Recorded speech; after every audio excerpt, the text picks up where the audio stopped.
Gillette, एक revolutionary company और billion dollar idea. Gillette 20th century की सबसे रेवोल्यूशनरी कंपनीज में से एक है।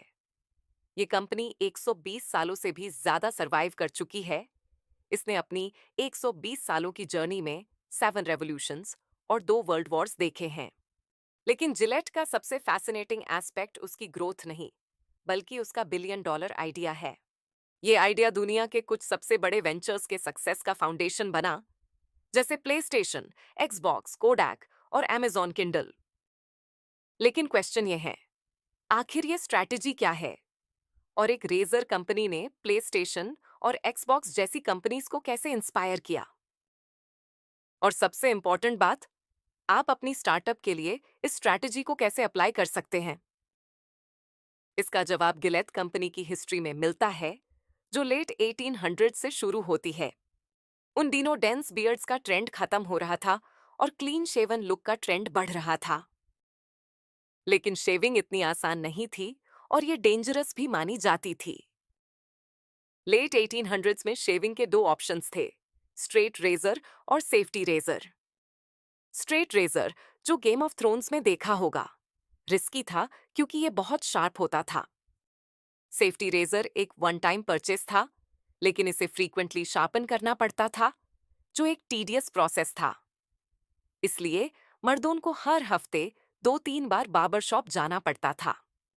एक दिन एक ट्रैवलिंग सेल्समैन, जो अपने डेंजरस रेजर से परेशान था और सेफ्टी ब्लेड को शार्पन करते करते थक चुका था, उसने सोचा, क्यों ना एक रेजर हो जिसमें डिटैचेबल और डिस्पोजेबल ब्लेड हो, जो शेव के बाद रिप्लेस हो जाए। वो सेल्समैन था किंग गिलेट। उनका विजन डिस्पोजेबल ब्लेड्स का इन्वेंशन बन गया, जिसने मेंस ग्रूमिंग को हमेशा के लिए चेंज कर दिया। किंग गिलेट ने अपने दोस्त के साथ मिलकर रेजर्स और ब्लेड्स का पैटेंट लिया, जिससे कंपेटिटर्स उनका डिजाइन कॉपी नहीं कर सकते थे। पैटेंट के होने से 15 सालों तक गिलेट मार्केट लीडर रहा। लेकिन 1921 में पैटेंट एक्सपायर हो गया और एक साल के पहले ही कंपेटिटर्स ने सिमिलर रेजर ब्लेड्स बनाने शुरू कर दिए, जिससे जिलेट की सेल्स 20% गिर गई। कंपनी को बचाने के लिए जिलेट ने रेजर ब्लेड मॉडल इंट्रोड्यूस किया। उन्होंने रेजर्स अल्ट्रा लो प्राइसेस पर सेल किए, लो मार्जिन्स के साथ, और ब्लेड्स हायर मार्जिन्स पर, ताकि रिकरिंग प्रॉफिट्स हो। इस स्ट्रैटेजी ने उनकी किस्मत चेंज कर दी और एक साल में सेल्स 127% बढ़ गई। आज भी razor blade model iconic brands को इंस्पायर करता है। प्ले स्टेशन जैसी कंपनी कंसोल्स को लॉस पर बेच करके गेम्स और सब्सक्रिप्शन से प्रॉफिट बनाती है। कोडक कैमरास को चीप कॉस्ट पर बेचकर फिल्म रोल से प्रॉफिट बनाता था, और Amazon किंडल को जीरो प्रॉफिट पर बेचकर ई बुक से बिलियंस कमा रहा है। तो आप अपनी स्टार्टअप के लिए इस मॉडल को कैसे अप्लाई कर सकते हैं? यहाँ सीखने के लिए 3 इंपॉर्टेंट लेसन्स हैं।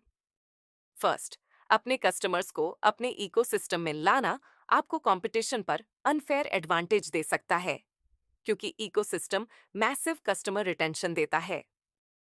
सेकंड, अपने और अपने कस्टमर्स के बीच में आने वाली सारी फ्रिक्शंस को मिनिमाइज करना चाहिए, जैसे कि प्ले स्टेशन अपने कस्टमर्स को इकोसिस्टम में लाने के लिए गेम कंसोल्स को लॉस पर बेचता है। थर्ड, इस मॉडल पर इतना डिपेंडेंट ना हो जाए कि डिसरप्शन का ध्यान ना रहे, जैसे कि कोडक फिल्म रोल से पैसा बनाने में इतना इन्वॉल्व हो गया कि डिजिटल कैमरा का राइज देख नहीं पाया, जिससे उनका डाउनफॉल हुआ। प्राइसिंग एक डबल एज्ड सोर्ड है। सही यूज करने पर इनक्रेडिबल रिटर्न्स देती है, लेकिन अगर चेंजेस का ट्रैक नहीं रखा तो बिजनेस को खत्म भी कर सकती है। आज के लिए बस इतना ही। अगर आपको कुछ वैल्यूएबल सीखने को मिला हो तो लाइक बटन को क्लिक करें और in depth business case studies के लिए चैनल को सब्सक्राइब करें।